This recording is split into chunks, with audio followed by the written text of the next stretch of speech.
Hello, and welcome to the third episode of Two Chicks, One Show, where we discuss a currently airing show, one episode a week. My name is Tricia Ennis. She's Kait Calabra. We are the Two Chicks. Today's one show is Outlander, Episode 3, The Way Out. It was all about religion and science in this week's episode, where Claire finds out what it's really like to live in the 18th century.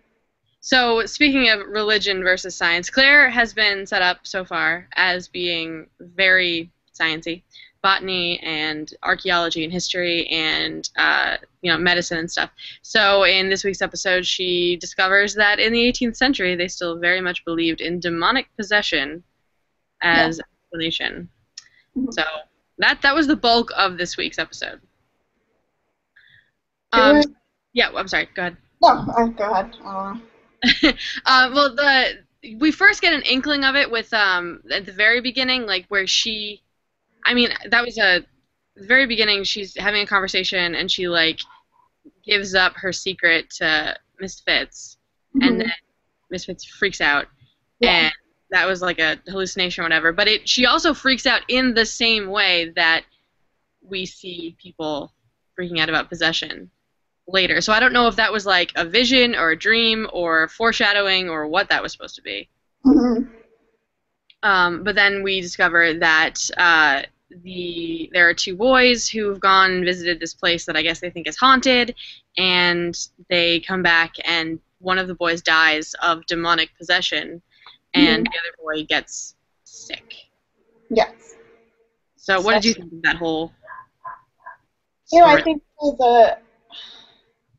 it was interesting. I think it's the first time that Claire's realized how different their society is versus where she was. Granted, I think Claire is extremely educated for a woman in the 1940s, but, I think it's the first time that she's got slapped in the face with we really are kind of different. Yeah, not really adapting to it well. Yeah, this episode was all about like the almost sinister forces at work in 18th century Scotland. So the whole demonic possession thing was, I guess, sort of a way of setting up someone who's going to be a villain in the future, which is the priest. Yeah. It does not make the Catholic Church look very good.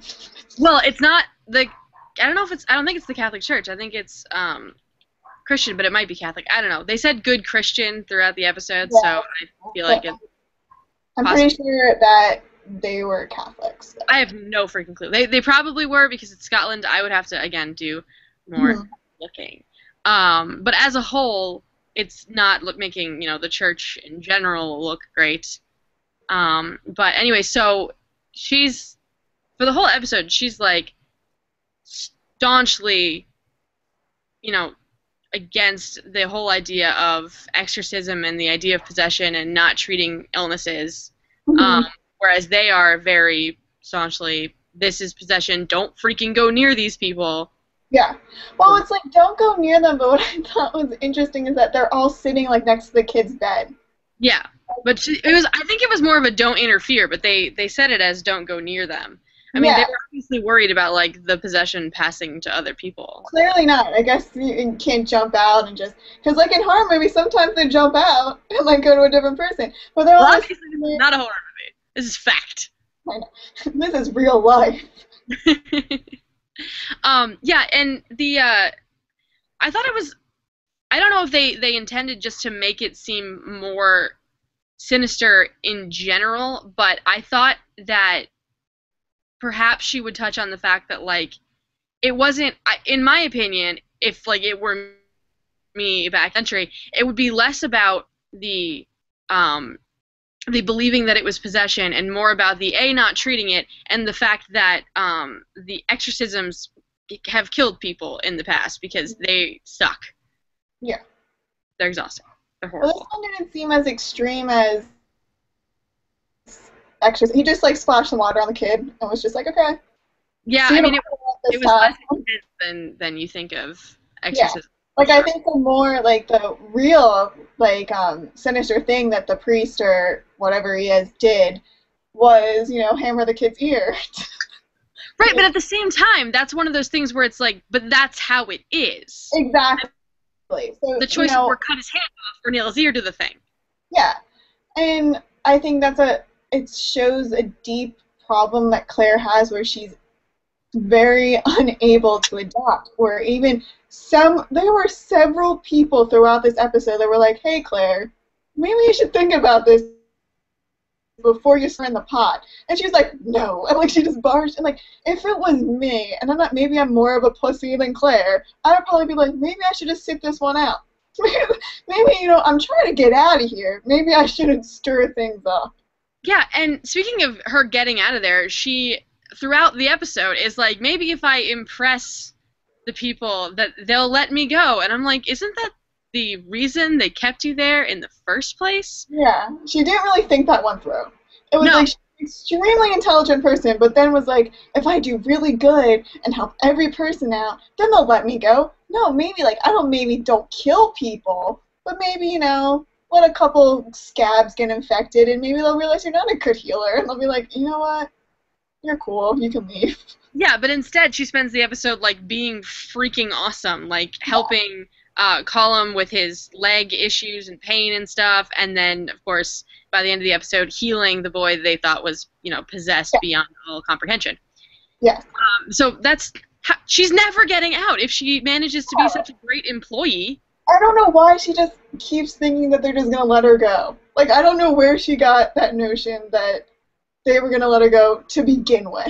Certainly not from the warm welcome she received in the last episode, where she asks if she's a prisoner, and he says, only if you try to leave. Yeah. Come on, Claire. Seriously. But, so the priest is definitely gonna be a bad guy. I mean, you can sort of tell by the... but the whole thing is he a bad guy just because he's bad, or is he a bad guy by association to the time period? I think he's going to be a bad guy because he's bad. Because, like, it isn't so much about the fact that he's a priest. It's about the fact that because of the time period, he holds so much power, and he so obviously likes that he holds this kind of power. He, is making recommendations for the punishments to be doled out, and, he doesn't like that there is certainly a woman who is challenging his authority in the town. No, cool. There was that great quote that... we're saying, what are we saying her name? How do we pronounce it? Gaelis. Huh? Gaelis? Gaelis? Yeah. Sure. Gaelis says that, like, he believes that ever since Eve, women are poisoned and their husband should beat them once a day to beat the demons out of them or something like that. Right. So, clearly he doesn't like women. Yeah, and I mean, this time period is really interesting when you really think about it, because for all of the things that are happening, the role of women and medicine and science and stuff, we're definitely at a tipping point historically for medicine and science. It sort of blows up at the end of the 18th century. And all of this, like, we start moving away from the demonic possession and start, like, just treating illnesses as illnesses. Mm-hmm. But, witchcraft is still very much running under all of these things that are happening. And it's not surprising because, I mean, they are only like maybe 100 years out from burning witches at the stake. But it's so it's interesting from that perspective, and also interesting from the role of women, because I think women start to become more allowed to talk, I guess. If that's the right, I don't know, like allowed to speak their minds and things later in the century, and I mean, still not, they're not voting or anything, but we're far away from that. They're not owning property, but at least they're, something. Which is another great scene where Misfits like yells at the priest, was like, "This is my sister's house. You're a guest. You can get out." Like, that was like another like, whoa, Misfits. Yeah, exactly. I like her a lot. I think she's fun. Yeah. She's gonna be, that ally that is always an ally. Yeah. Well, as opposed to Gaelis, who is an ally who is possibly not so much an ally. Yeah, I don't really know where they're going with her. I want to believe from the first time we met her that she's going to be an ally to Claire, but I think right now, until Claire starts explaining herself, I think she's wary of what Claire is. She clearly knows that there's something up. because she just drops not so subtle hints that she knows something's going on. Yeah, there's a question for her as to what as to whether or not Claire is someone she can trust, and there's also a question for the audience as to whether or not Galis is someone that Yeah. Claire can trust or we can trust, because like we know all about Claire, we know her story where Galis doesn't, but we don't know Galis' story. We don't know if she actually is a witch or if she has some sort of power or if she could possibly be a menacing or sinister character, and it's interesting. Um, that's the story I'm actually really interested in hearing about, is like Galis's backstory and stuff, and whether or not we're accepting that magic is a real thing. And I think it's interesting that she's, you know, for the first time in this episode, we see her in her home and we meet her husband, and she just happens to be married to a very influential man within this village. Right. I mean, yeah, I'm not really sure of that relationship. I'm confused by that. Yeah, it's confused by a lot of it, but she has some leeway, I guess, where she could. Did we get that they're definitely married? Because I felt like it was one of those, like, she was sort of saying, like, if they had blessed our union, like, we could have been having children, but instead they're horrible, and you should. I don't know. I took it as maybe that God didn't bless their union with a child. That like he can either not produce an heir or she can't produce an heir. I don't know. I took it as they were married, but we could easily IMDb to see if they have the same last name. Yeah, I feel like they're not. I feel like she's a member of the community that her role in that community is really confusing because she gives off this air of almost being like in some other shows the same air has been given to like brothels and like madams and stuff, and she gives the same like weird sexual element to her character that is also mystical and magical and stuff. But like I said, I'm really interested to know if we're actually going to find out that she's a witch, and if she's a witch, are we accepting that magic is real? Because there's obviously something going on with those freaking stones. They have the same last name, so. They do have the same last name, so they might be married. Yeah. I guess I'm just gonna go with they're married. You're right. All right, I've forfeited this argument. The magic of IMDb. Oh, the magic of IMDb. But just get me off track. I can't remember what I was saying. You're talking about her role. Yeah, her role in the society and everything. Because, well, did the gathering happen?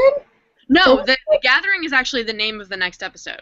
Okay, because I was confused because the guy that sang did it 2 different nights, so I wasn't sure close the gathering. I was a little confused. I think the gathering hasn't happened yet. I think that the guy that we met that's singing is just the minstrel that's employed by the castle. Okay, I wasn't, because like they made it like a big deal, like he was only doing it because the gathering was happening. I don't know, whatever.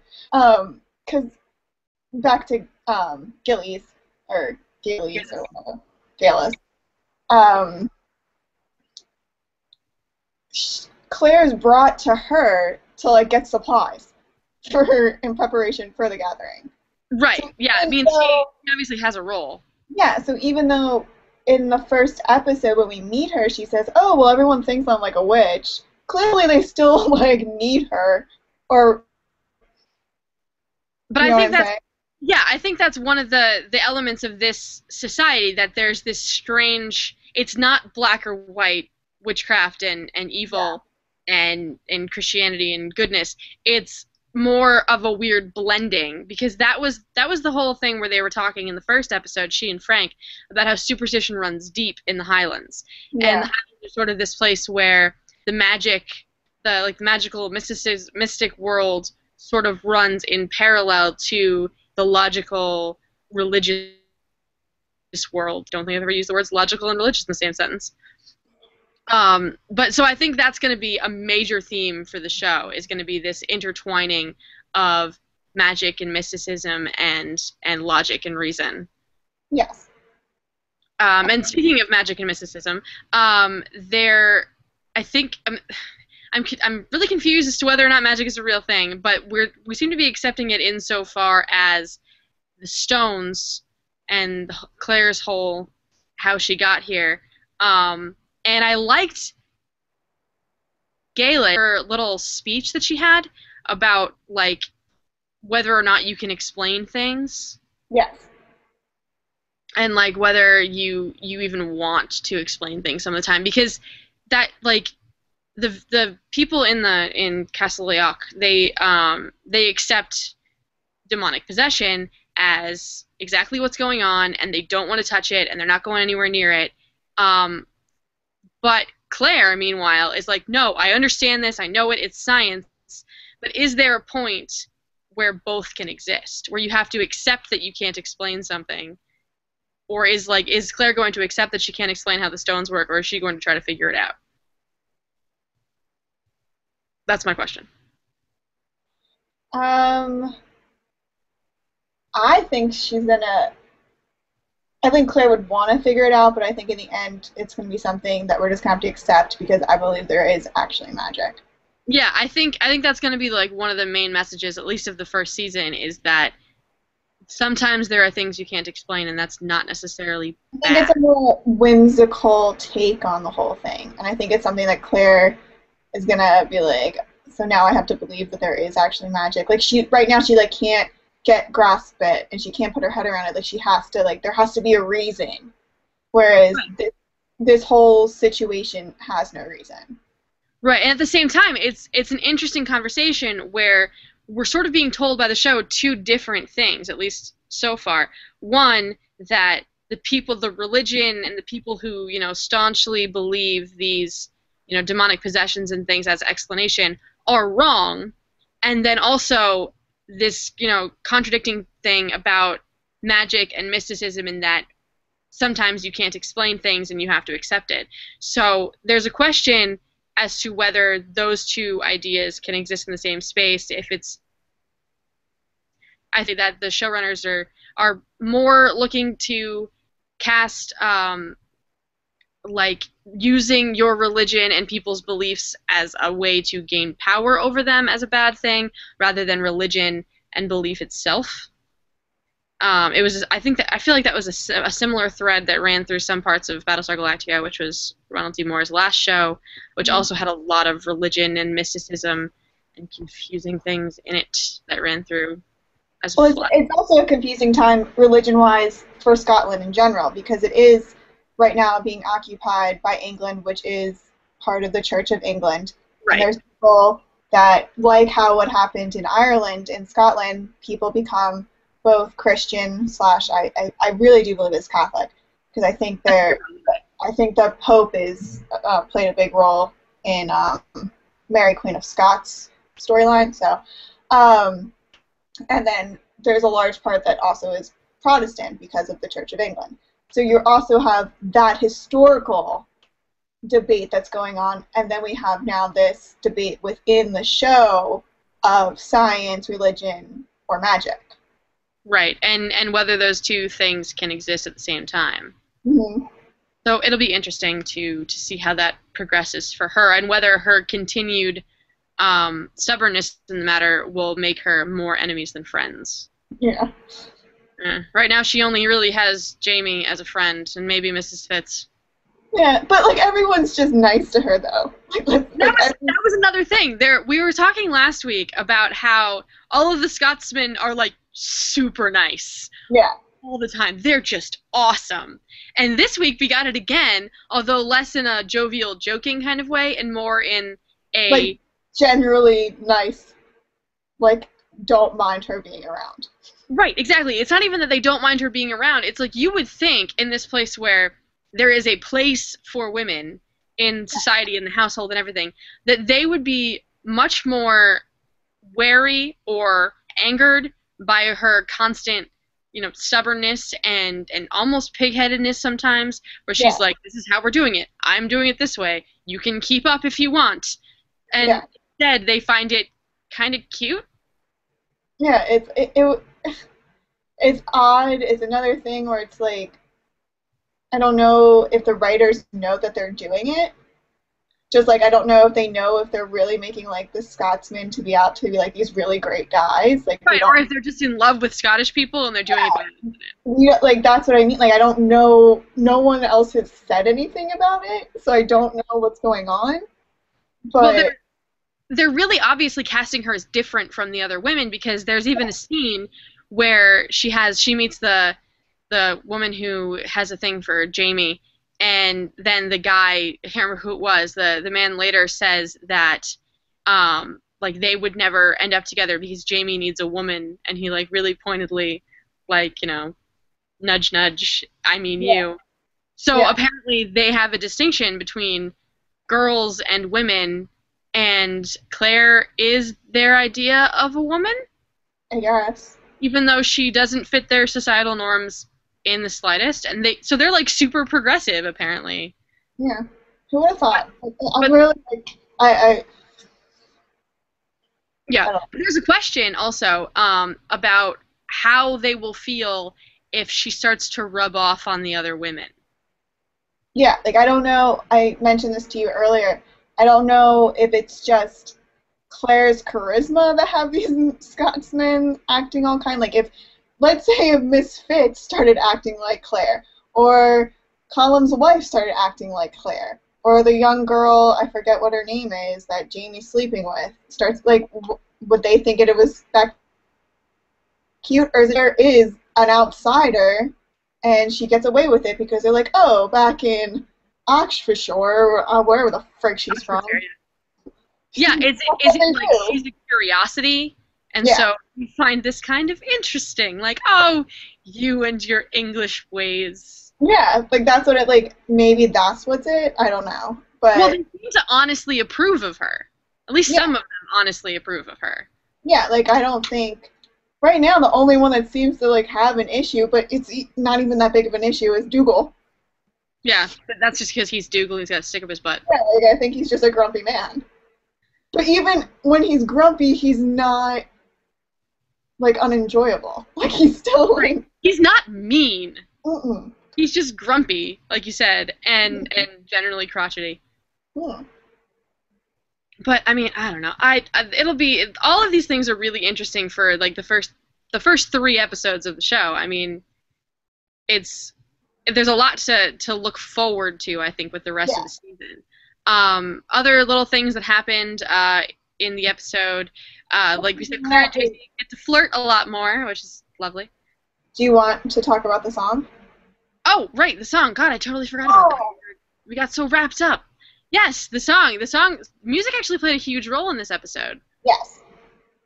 Which I love, and which is great because I love the composer, which I don't get to say very often because I never know who the fuck the composers are. Excuse me for the swearing. I don't know if we're on this show.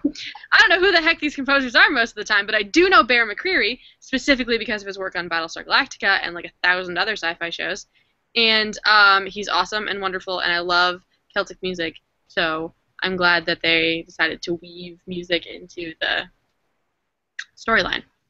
But there's one specific song which you were referencing. Yes.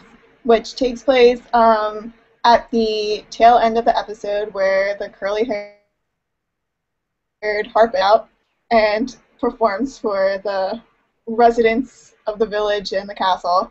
And Jamie so nicely translates the words for Claire. Right, because Claire still does not understand Gaelic, and it's Yeah, so nice to hear Jamie talk. nothing. Would you think she would pick up something by now? Like, Well, Claire, no, maybe not right now. We don't know how long she's been there. that's true. I'm gonna go with a couple weeks. Okay. And clearly this song is pretty much the exact plot line of Claire's journey. Right, identical. Crazy! Right down to the stones and the damn wind. It is. The stones, the wind, the fact that the woman leaves a man behind when she touches the largest stone. Yes. And then when she goes there, she finds love and fib.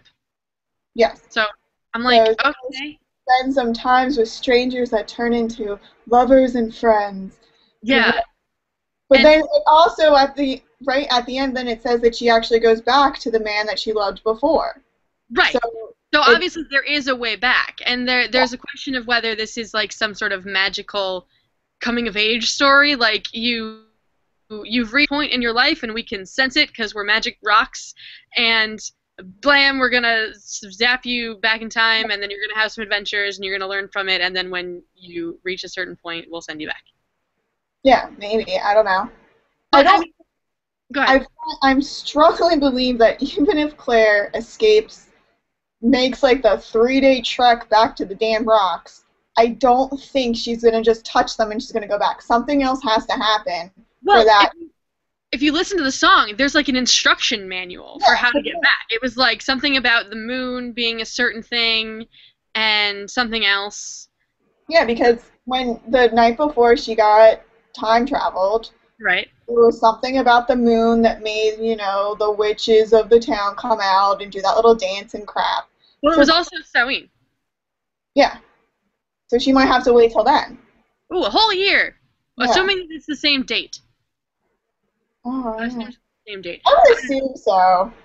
Who knows? So she did time travel. I don't know. It makes the most sense for it to be the same date because then our brains don't hurt too much. Yeah. But I don't know. It's time travel, so who? I just love that, like, during the song, Claire's like, oh. Like, instead of being like, okay, this is weird. Like, instead of, like, really listening, because it does give you, like, a point-by-point plan of how to do this, Right. she's, this is, I now know I can get back to, like, it gives her some hope, but then she's like, well, now I got to escape. Right, she makes the decision in that moment that she's Yeah. going to escape Castle Leoch, and it kind of came to a point where she was either going to have to escape or she was going to have to get so friendly with the Mackenzies that they let her go, which that's just not going to happen because he has to Or prove he can provide. she got so friendly with them that they trusted her to travel on her own, to Yeah. become more of an independent person versus, a guest/prisoner. That Right. would be the best route to go. I think escaping, because let's be real, she ain't gonna make it that far, is probably a poor decision. Well, if we're being real, let's be honest, she's going to go with Jamie. But yeah, Like, I mean, they specifically point out that he doesn't stay very long at Castle Leoch anytime. So either she's going to get him to help her escape, or she's going to stow away with him. or she's gonna marry him so she can leave with him. Maybe. Maybe. I don't know. I don't know what her plan is going to be. I don't know. I don't know, honestly, because they spend the whole episode talking about how Claire misses Frank and how her husband isn't really, her husband isn't really dead. She doesn't really say that Yeah. in anything but a hallucination.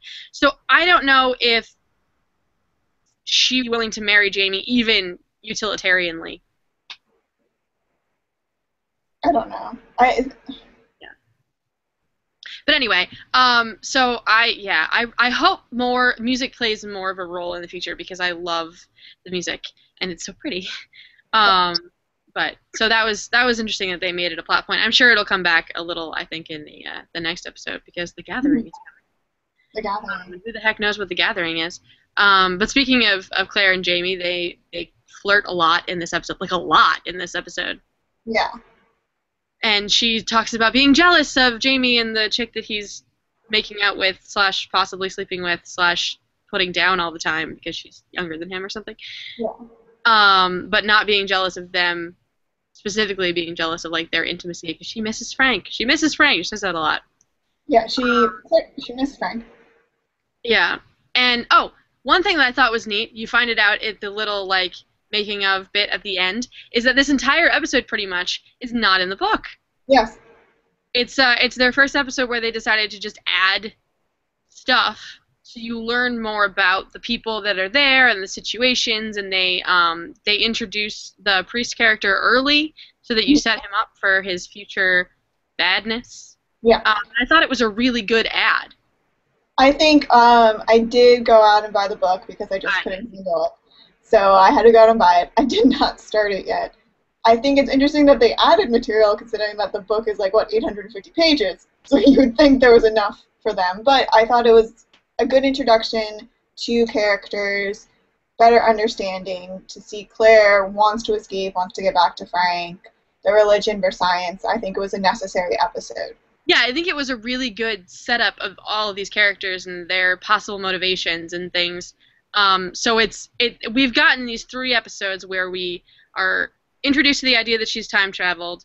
we are introduced to the world of Castle Leoc in the second episode, and in the third episode, we see the major threats against Claire, and she's now made the decision. This is sort of like the first act. So Yes. in the next episode, we're really going to jump into the meat of the first season. And I think the next episode marks like the halfway point of the first half of season 1. It probably does, unless they're doing 10 and 6. I think they're doing 8 and 8. So, yeah, so that would mark the first half of the first half. So the first quarter of the first season. So I think we're going to get into the more dramatic.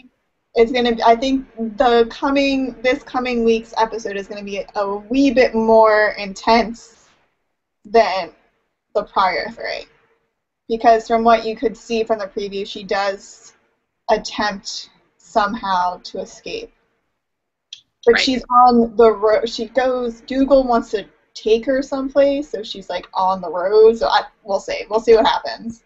We will see the continuing adventures of Claire Beecham / Randall and her frolicking about in 18th century Scotland. Yeah. So right. That's about it. I think that's a good place to end. So that's it for us here at Two Chicks One Show. Let us know what you thought of episode 3 of Outlander in the comments. Be sure to subscribe for the latest episode every week, and we will be back next week for episode 4. Yes. See you around. Bye-bye.